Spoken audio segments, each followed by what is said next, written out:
एक घने जंगल में एक बहुत ही क्रूर शेर रहता था। वह रोज कई जानवरों को मारकर खा जाता था। इससे जंगल के सभी प्राणी भयभीत रहते थे।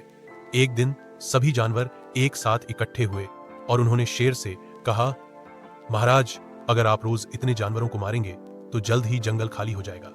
हम सबने यह निश्चय किया है कि रोज आपकी गुफा में एक जानवर स्वयं आपके भोजन के लिए पहुंचा करेगा। इस तरह आपको शिकार के लिए भटकना नहीं पड़ेगा। शेर ने सोचा कि यह तो बहुत अच्छा सौदा है, उसे रोज भोजन भी मिलेगा और मेहनत भी नहीं करनी पड़ेगी। उसने इस प्रस्ताव को स्वीकार कर लिया। अब रोज एक एक जानवर अपनी बारी आने पर शेर की गुफा में जाकर उसका भोजन बन जाता था। कई दिन ऐसे ही बीत गए। एक दिन बारी आई एक छोटे से खरगोश की। खरगोश बहुत ही चतुर था।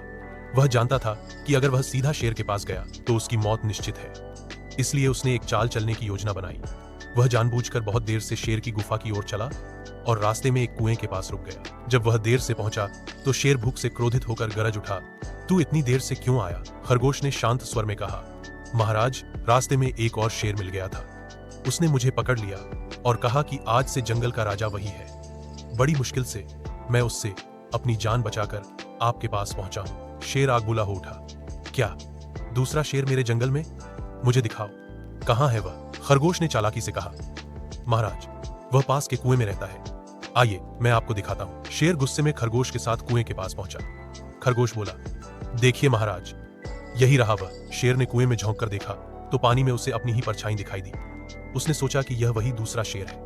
वह क्रोध से गरज उठा और जब पानी में उसकी परछाई ने भी उसी तरह गरज कर जवाब दिया तो शेर को और गुस्सा आ गया। गुस्से में अंधा होकर शेर ने कुएं में छलांग लगा दी और पानी में डूबकर मर गया। सारे जंगल के प्राणी यह सुनकर बहुत खुश हुए।